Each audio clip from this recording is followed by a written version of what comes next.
So we're starting a new vlog and I'm super excited. So we got a theme going on for today's vlog. I'm gonna read all witchy books. Then I have 4 books picked out and I am going to try my darndest to get through all these books, but I'm on a time crunch and I want to get this vlog finished in a week.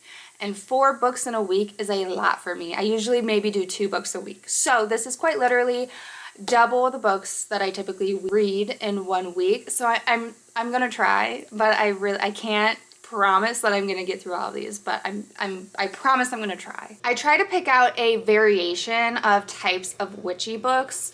I have some cozy witchy books. I have some more horror leaning witchy books. I have a rom-com. I have some historical stuff going on. So let's talk about books. The first book I will read is Cackle by Rachel Harrison. I am really excited to read this book. I have so far read Black Sheep and Such Sharp Teeth by Rachel Harrison. Such Sharp Teeth still stands in the #1 spot. I absolutely loved and adored that book, and I'm really excited to get to this one. So this was written before both of those books, and a lot of people say how much that they love this one, and I'm really excited. This, I'm assuming, is going to be much more on the cozy horror side. Knowing Rachel Harrison, she tends to write very cozy feeling books with darker underlying themes going on. So I'm expecting a cozy horror, and I think it's going to dabble in like female friendship, which I love when female relationships are explored. Mother-daughter, sisters, friends. I love reading about female relationships, so I'm super excited. Then I'm going to read Slewfoot by Brom. On my October wrap-up / November TBR video, I mentioned I may or may not read this one because I was debating on reading Empire of the Vampire this month, but I think I'm gonna put that one on hold for a little bit. Katrina Brown, I'll link her channel down below. She mentioned maybe doing a buddy read with Empire of the Vampire next year, so I might do that, and I wanted to put it off because the sequel, Empire of the Damned, I think it's called, will be released in March. So I kind of want to read that one closer to the sequel because that's a lot of book and I don't want to forget too much of the story. So all that's to say that I will be reading Slewfoot by Brom. I'm really excited. It's just, that cover is just stunning. Everybody talks about how great this is. I have not heard a single negative review about this book. I think I'm really gonna like it. This one is one of the more historical ones, actually taking place during like Puritan time in 1666. And I think that this will be the most horror leaning one, so more of that kind of devil, witchy imagery, more horrific stuff going on, I think, I hope. I wanted to have one that is much more on the like horror imagery, body stuff going on. So we have this one and I'm really excited. Then I picked out a witchy rom-com, and that is A Witch's Guide to Fake Dating a Demon by Sarah Hawley. I am not a rom-com girly. I don't think I've ever read a rom-com.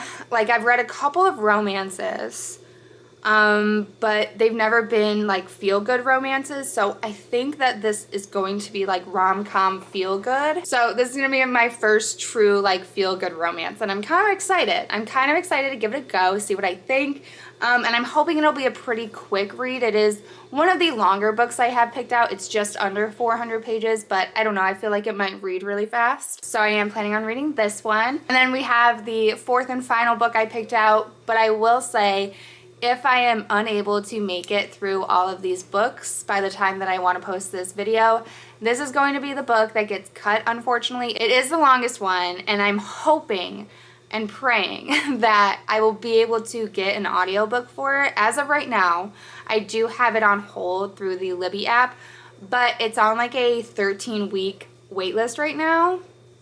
But I have received books unexpectedly when they had long waiting periods, so I'm just hoping that for whatever reason a bunch of people decide to skip their holds and I end up getting this hold in time, because if I can't get an audiobook for this, I don't think I'll be able to get to it. But it is the Once and Future Witches by Alix Harrow.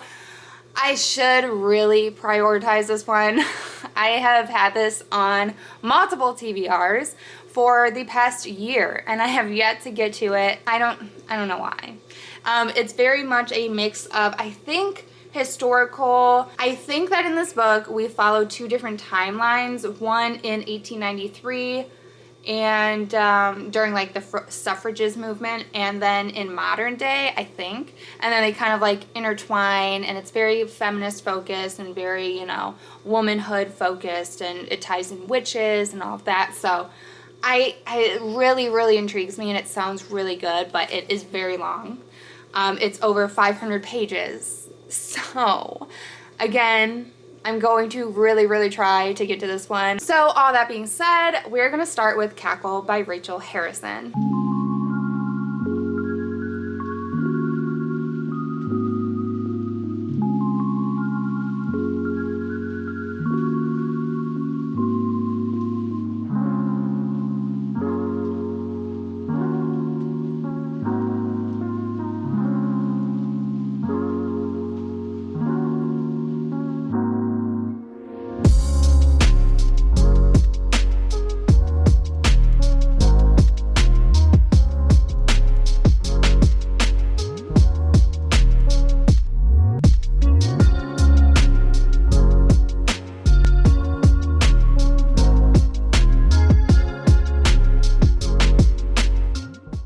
So I am officially 102 pages into Cackle. So synopsis for this book. We are following our main character, Annie, and she has recently gone through a breakup with a very long time boyfriend named Sam. I think that they were together for 8 years. And they broke up, so she's kind of at a loss of what to do. She's moving from the big city, and she's going to start a teaching job in this very small, quaint town. So it's just very different than what she's used to. She is one of those people who has just always had a boyfriend, so now she's kind of on her own and trying to figure out what to do in this newfound life that she was kind of forced into. So yeah, that's like a good synopsis. Oh, and then I should say, so she goes to this town, this very small town, and she ends up meeting this woman named Sophie. And Sophie's very charismatic, very beautiful, but there's a like aura to Sophie, and the townspeople treat her kind of weird. Some of them seem to be very off-put by her. Other ones seem to really say and appreciate Sophie, say how much they love Sophie, this and that. So kind of like suck up to her almost. So it's like a mixed bag of how these people are reacting to Sophie. And Annie and Sophie befriend each other, and yeah. So I am enjoying the book, but I will say it's not quite as, it is like cheeky in a way, but I feel like it's not quite the same cheekiness and like funniness that I've found in the other Rachel Harrison books I've read so far. But like, I'm enjoying it. I'm not loving it. All the other Rachel Harrison books I've read, I at this point was loving. I will say Annie is very annoying to me. She's getting very annoying. It's very, I get it because she broke up with this long-term boyfriend, so it's very much like, what did I do wrong? It's very like self-pitying, which I understand and expected that that's kind of how her character would at least start. But I'm a third into this book, and she has not strayed from that so far. So I'm really hoping that soon the like self-doubt and self-putting down will take a turn, and she'll start to have a better self-image, because I don't know how much longer I can read about somebody just like constantly putting themselves down. I don't want to read a whole book of somebody putting themselves down the whole time. It's not what I want out of a reading experience. So yeah, I hope that, you know, we get some character development and that turns around pretty soon, because right now it's getting a little bit to be too much. So we'll see. I'll continue reading and let you guys know when I'm like another 100 pages in. So I'll be like 2/3 of the way done. I will say it is reading very fast, so that's good. And yeah, so enjoying, not loving, hoping the character work turns around soon, because the character's a little bit annoying right now. But I'm hoping that she gains her confidence very soon. So now that we're done with the reading update, I do have some book mail, and I'm so excited. So I recently resubscribed to Nightworms, which is a horror subscription service. You get 2 books a month, plus some other little stuff, which I'll show you guys. but I decided to resubscribe for the October box specifically. I did a month to month, so I will also get the December one, but the October box is what motivated me to resubscribe, because there's a book in here that I was already dying to read, planning on buying, so I decided to go this route to support the small business. So let's open this up. I'm so excited. Oh, okay, here she is. How cute. So Nightworms does post spoilers on their Instagram account, so you can know ahead of time what the books are before each month, so you can easily kind of pick and choose what months you want to participate in. And like I said, one of the books was a book I already wanted to buy, so I decided to go this route and support the small business. But the second book looks really interesting too. Before I actually show you guys the books, we'll go through the goodies, because you do get some goodies every month too. They always include a drink of some sort, and then there's a bookmark that matches the theme, and then there's usually some type of either like magnets or stickers, something like that. So small little gifts, but they're very sweet. The drink that we got this month is very generous. The drink we got is a sample pack of Bones Coffee Company, which I've ordered and from their company before. Their coffee's really good. And it is a spiced caramel pear pack of coffee. And this is like a good 4 or 5, maybe more cups of coffee. Like, this is a pretty good amount. It's 4 ounces. It's a lot of product in here. This is a very interesting flavor. It's not one I would pick up on my own, so I'm glad that I have it as like a free sample pretty much. Because I'm definitely gonna try it. But yeah, spiced caramel pear. I don't know how I'm gonna like that, but I'm excited to try it nonetheless. So then our little pack of goodies, we have the bookmark that matches the theme. So the theme was Night Terrors. Oh, we got a magnet. It says, I read past my bedtime. That's really cute if you have like one of those magnetic TBR carts. I don't have one, but I do want to get one. Oh, this sticker's pretty cool. So the sticker's like a deer with a very huge like antler situation going on and like a moon. It's kind of hard to read at first, but it's pretty cool. And then you always get the author's signature on book plates. And then so now let's get into the books. So the book that motivated me to buy this box was Nestlings by Nat Cassidy. I am so excited to read this. I recently read Mary and absolutely loved it. So I am so pumped to read this one. I think Nat Cassidy is going to be one of my new favorite authors. I can't wait to read this and to read all his other future works. I'm so excited. The only thing I know about this, and it may or may not even be correct, is that it follows a couple who moves into a new apartment, and that's quite literally all I know about it. That's all I'm going in knowing. I don't even care what type of subgenre this is supposed to be. I'm just reading it and I'm so excited. I've heard really good things already so far from people's opinions that I trust on horror booktube. So yeah, I'm excited. Really pumped. And then the second book we got looks really cool too, and it's called Root Rots and Other Grim Tales by Sarah Reed. So it must be a short story collection, but that cover is pretty crazy. I really like that artwork. I think it's really cool.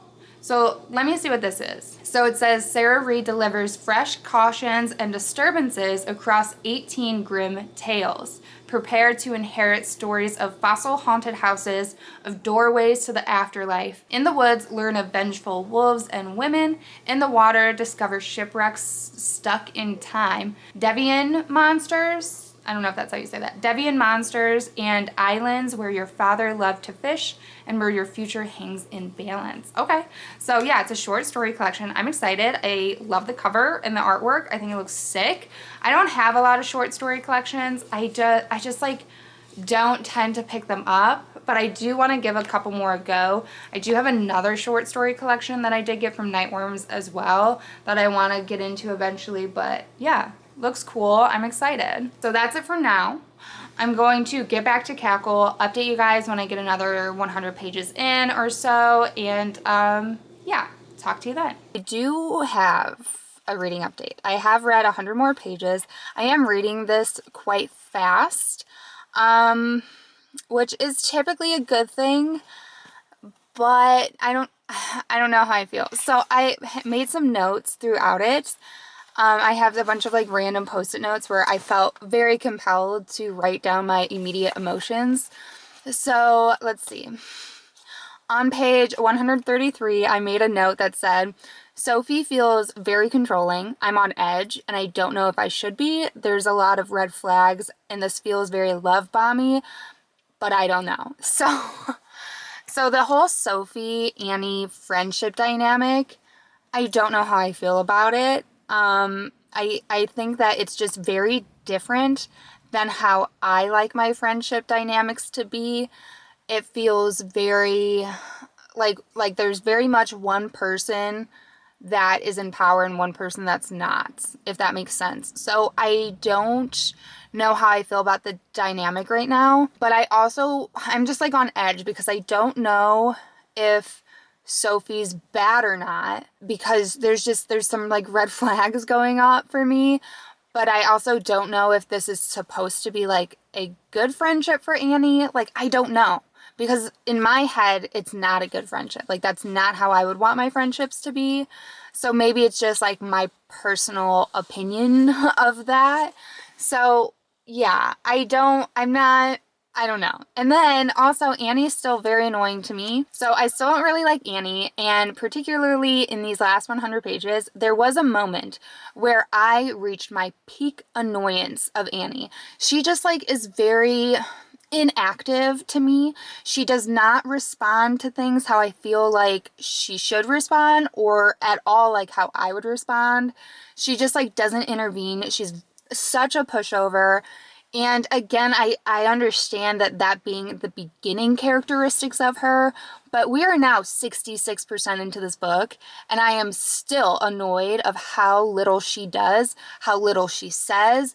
There was a moment where she did end up doing something, but like it still wasn't enough at all to me. I don't like Annie. She's very annoying.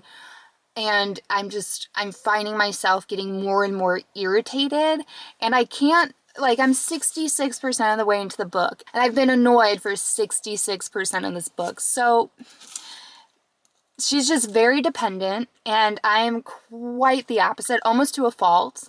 I'm like way too independent. So she's like the polar opposite. So to me, it's annoying. She's very dependent on people. And also, again, I don't know how to feel about the friendship dynamic. I said right now I don't like it, but we may be getting hints that it's not quite what it seems. So, like, the dynamic might go in a different direction, and it might not be how I'm reading it. So we'll see. I don't know. I have 100 pages left, and actually, funnily enough, I had a hold on the Libby app for the audiobook, and it was supposed to be a several months wait, but it became available to me today. And I'm so pumped because, quite honestly, I don't feel like dedicating any more of my physical reading time to this book, so I'm going to switch to the audiobook. Maybe that'll make a difference. Maybe the way I'm reading the characters is just like different in my head. Maybe if they're presented to me different, I'll connect more and, like, I don't know, appreciate and get it a little bit more. So yeah, I'm gonna pop in the audiobook, go to Home Goods, and that's it for now. So I officially finished Cackle, and this just sucks because I know so many people on BookTube, so many of my BookTube friends loved this book. And I had such high expectations because I love Rachel Harrison's writing, and everybody who's loved the book, I trust their opinions, and we agree on a lot of books. And it really, really pains me to say that I did not vibe with this book. It is a very character-driven book, and I did not like Annie through 95% of the book.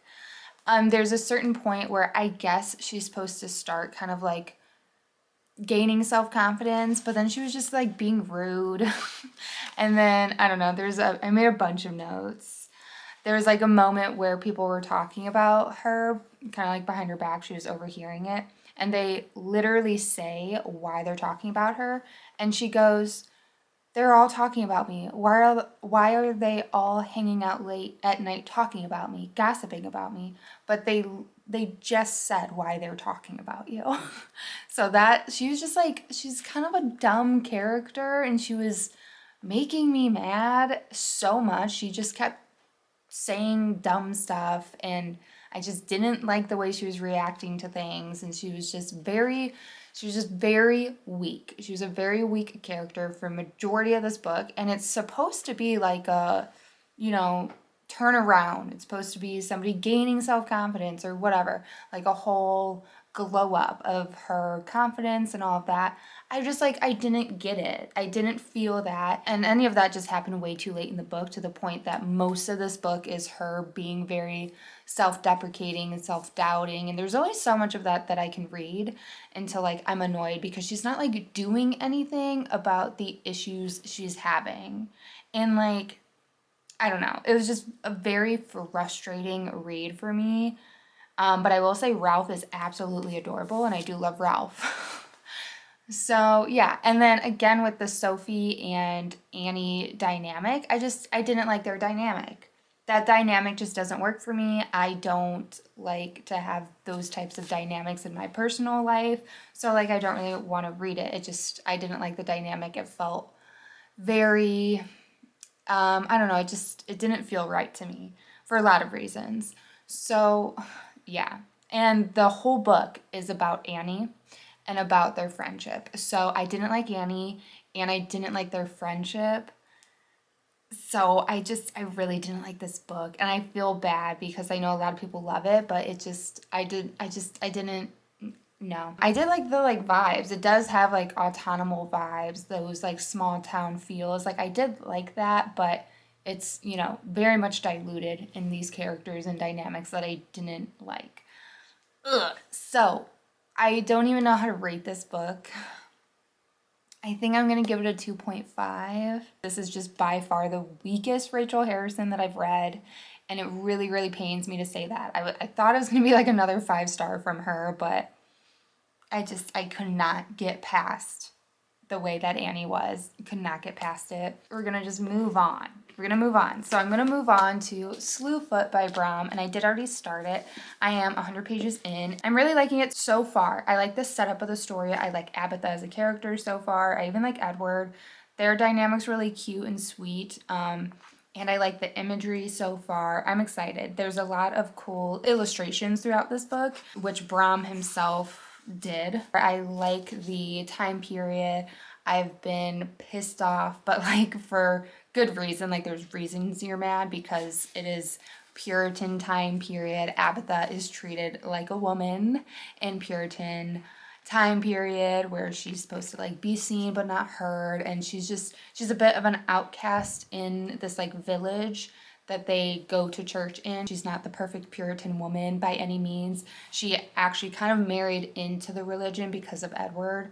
So she shows up to church, and there's like a tendril of hair popping out of her bonnet. So she's like chastised for that. She talks way more and speaks her mind way more than any of the other Puritan women. So she's very much like outcasted in that way. Let me see what the synopsis says before I give anything away. Okay, yeah, so it does say Abatha becomes widowed, and she's an outcast, alone and vulnerable. And there's another ancient spirit which awakens in the dark wood. The wild folk call him Father, Slayer, Protector, and then the colonists call him Slewfoot, Demon, Devil. Together they ignite a battle between pagan and Puritan, one that threatens to destroy the entire village, leaving nothing but ashes and bloodshed in its wake. So I'm very excited. The imagery of the like wild folk is kind of crazy. Like this is one of the wild folk.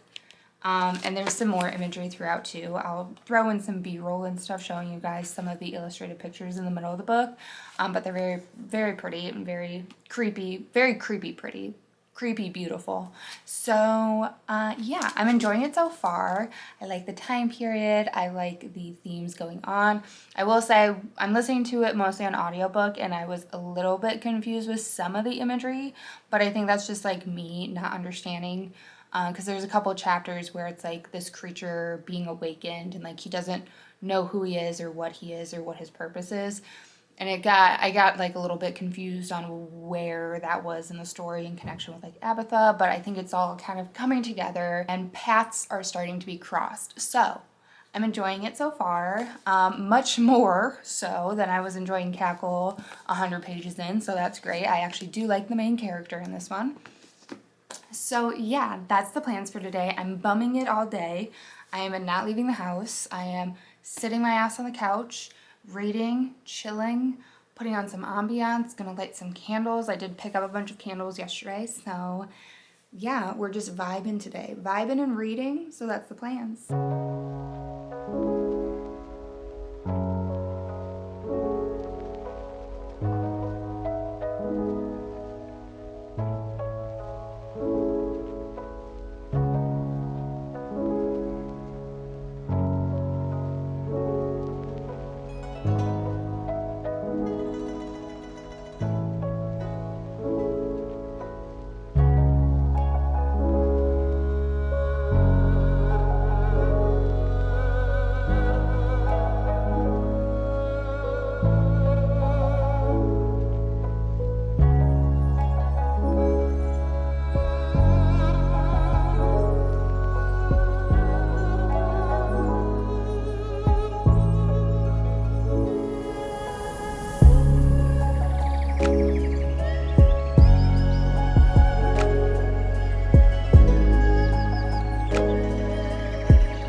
So reading updates. I have officially finished Slewfoot by Brom. I finished it, I think 2 days ago, and I've been just kind of thinking about my thoughts on it.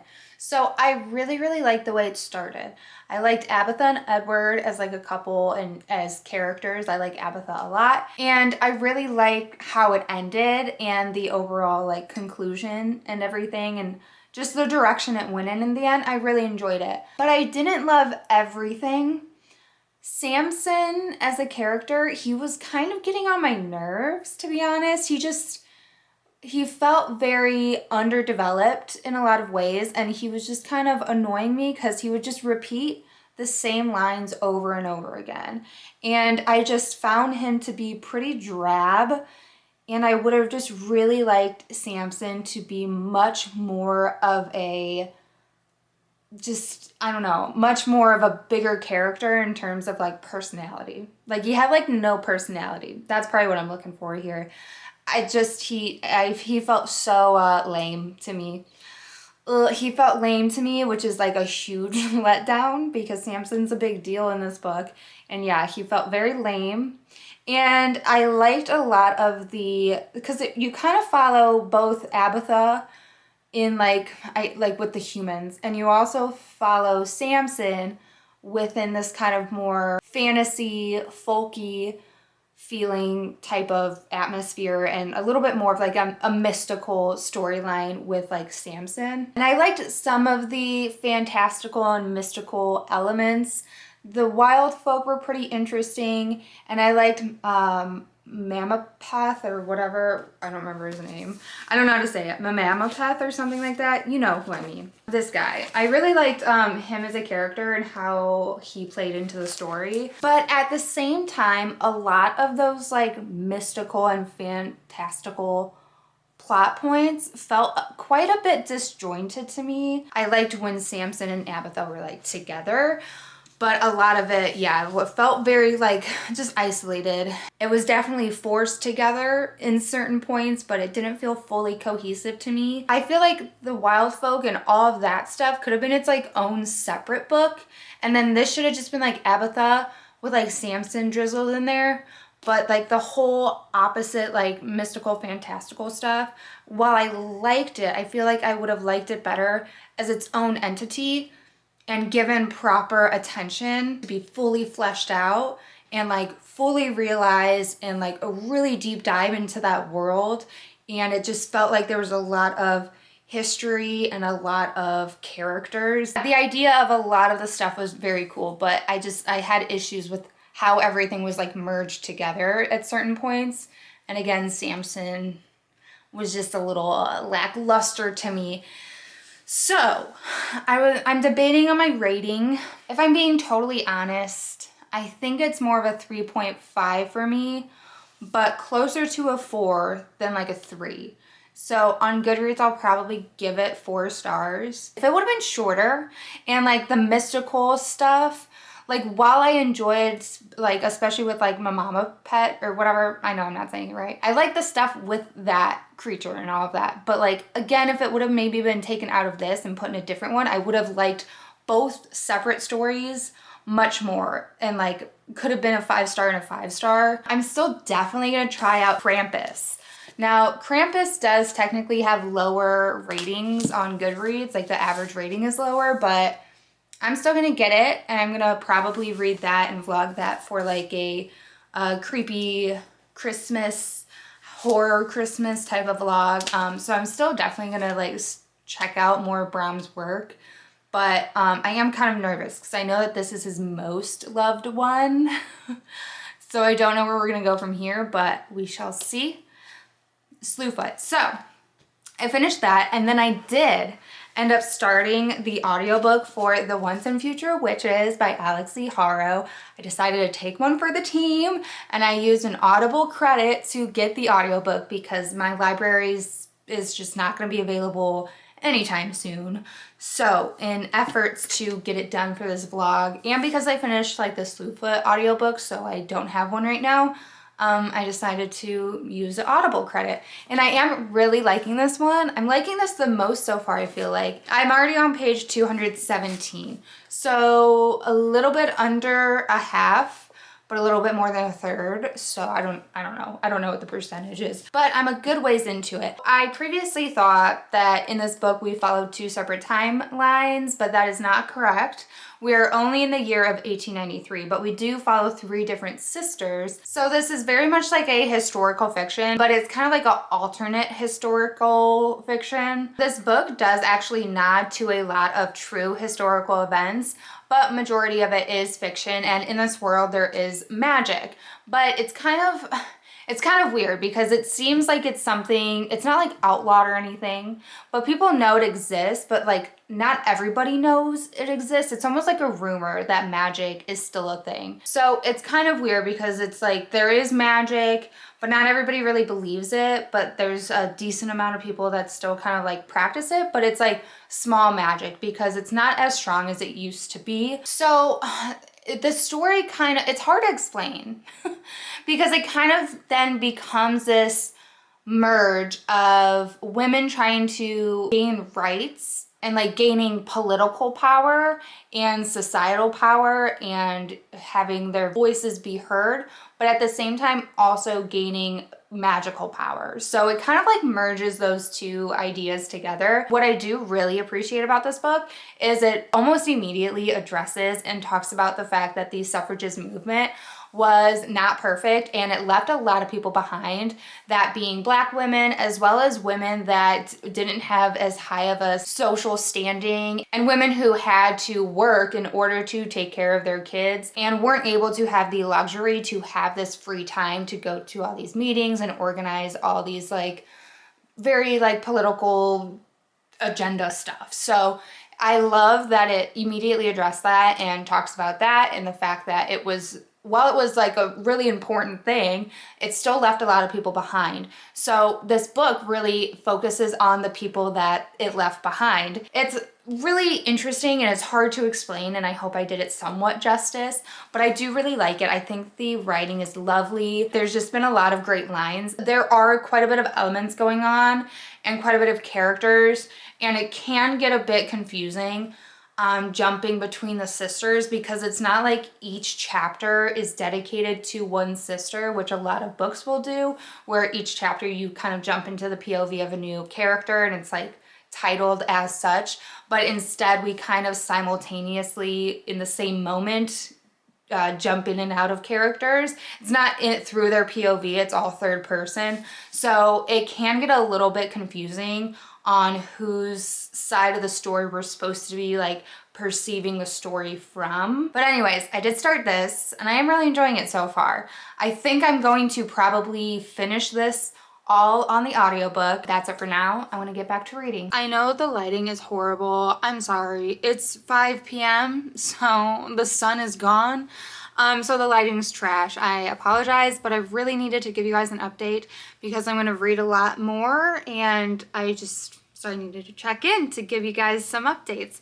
So I'm really far into The Once and Future Witches by Alix Harrow. I'm on page 435 on chapter 37. I have an hour and 23 minutes left on the audiobook, listening to it at 1.75 speed. I am still really enjoying it, but I have noticed certain parts of the book I kind of just lose focus during, and it kind of just like loses me a little bit. So it doesn't necessarily hold my attention the whole way through, but I do still really like it, and I like the messages, and the character work's pretty good. Not all the characters are necessarily likable. Agnes gets a bit under my skin, but it's kind of like a character journey. I like how it's kind of morphing this idea of witchhood and power of witches in this like political sphere.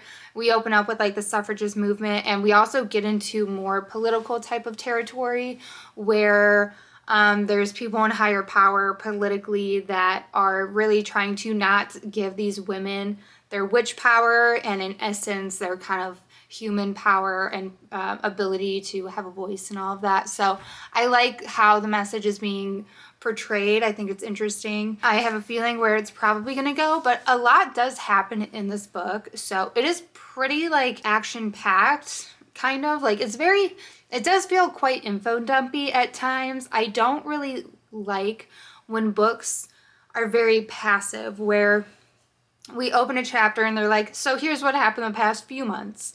I don't like when books do that too much.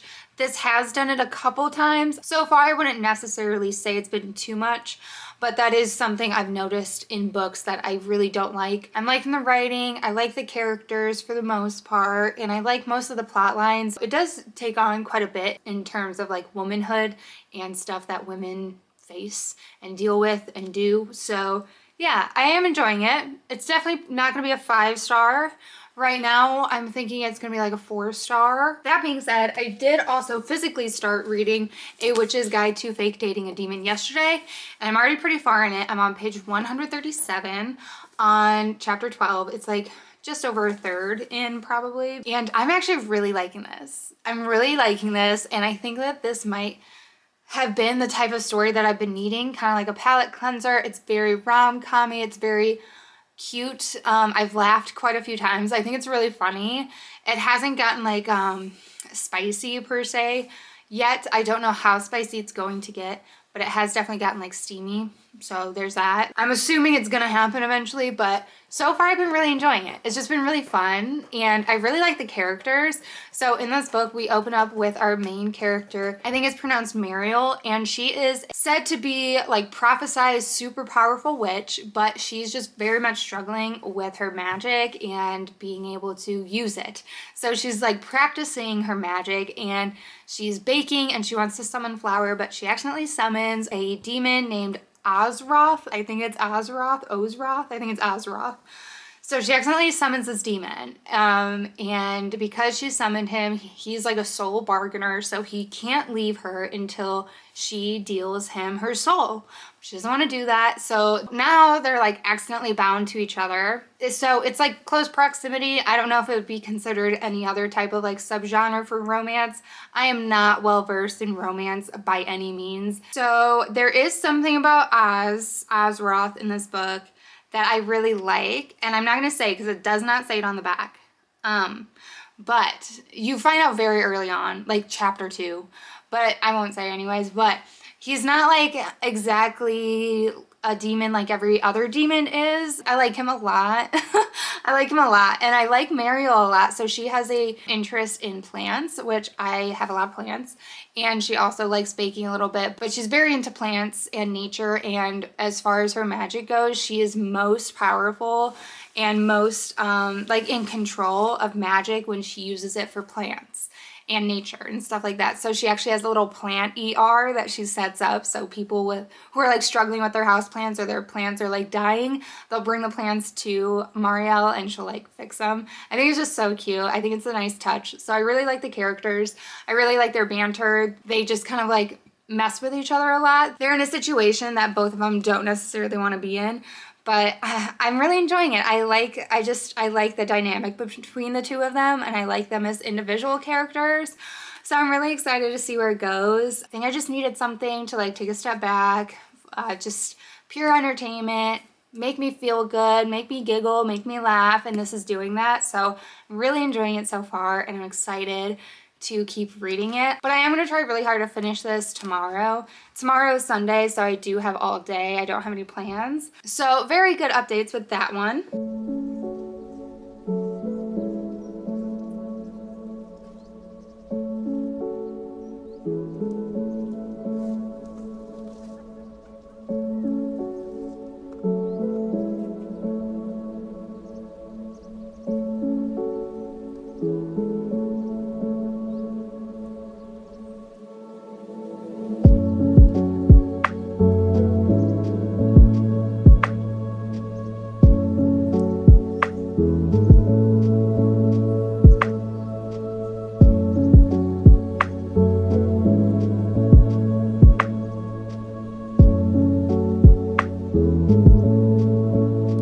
All of the books have now been read, so let's talk about them. I ended up jumping on reading sprints hosted by Lauren from Happy Haun's Library. I'll link her channel down below. She has amazing content. You guys need to check her out. She reads basically all horror, but she really loves Disney, and she just creates really unique content. I really love her stuff, and she's a really amazing person too, so go check her out. But she thankfully hosted some reading sprints yesterday, so it really helped me stay on track and stay motivated to finish A Witch's Guide to Fake Dating a Demon. This ended up being really cute. I had a really fun time reading it. I think it was just exactly what I needed. It didn't really surprise me at the end. I saw a lot of the stuff coming by the time we got there, but I think that's part of the comfort in books like this. They're fluffy, they're nice, they're happy, they make you giggle, they make you feel good, and it worked, and I liked it. I had a fun time. Like I said before, I'm not well versed in romance. I don't know if this really stands out compared to a lot of other romance books, but for me, the characters felt very unique. The idea of like a witch and a demon dynamic just already was interesting to me. And I think that the book really accomplished a nice, fun dynamic. We see a lot of character growth through both of our characters and the growth of their relationship and all of that. So, but I don't have too much more to say about it other than it was fun and cute and I liked it. And I'm gonna give it 4 stars. Then I did end up finishing the Once and Future Witches by Alix Harrow. I don't have too much more to add to my thoughts on this one either. I like the way it tied up and the way it ended. I will say I feel like it could have packed a little bit more of a punch at the end if it didn't like include the epilogue, but I understand. I get it. Otherwise, I did really enjoy it. Again, the writing is really pretty, really nice, and I like the themes, and the characters were pretty good.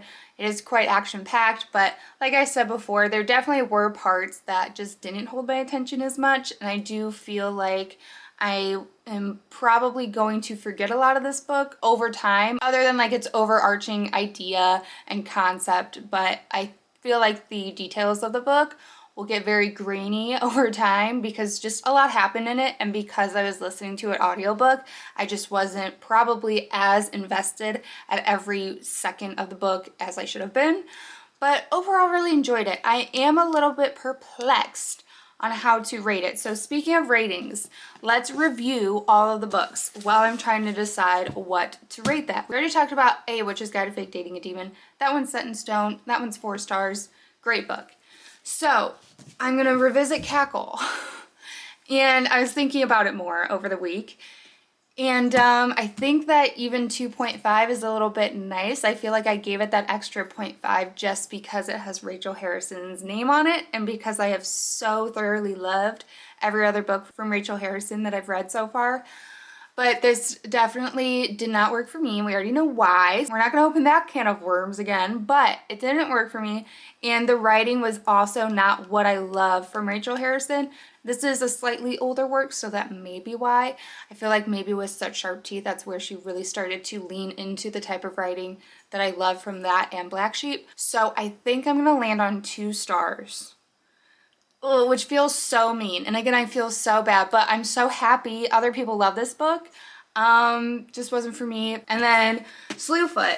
I was thinking more about Slewfoot. I do feel like Slewfoot's going to have a longer impression and impact on me. I feel like I will more readily think of Slewfoot versus the Once and Future Witches. So these are the 2 that I'm like, they're both in like the 3.5, 4-star territory. I know it's not like that big of a deal, but I'm gonna lose sleep over this because as soon as I tell you guys a rating, I'm gonna think about it and change my mind, but it's on video and it's on YouTube. I think it is a 3.5, but it definitely is closer to a 4. So if I'm pinning this one against Slewfoot, because Slewfoot and this one are definitely the closest, if I'm pinning this against Slewfoot, I definitely think that the writing in this book is better. I do find the overarching plot and idea slightly more unique in execution, but in ideas, like the magical folk and stuff are more unique in this. So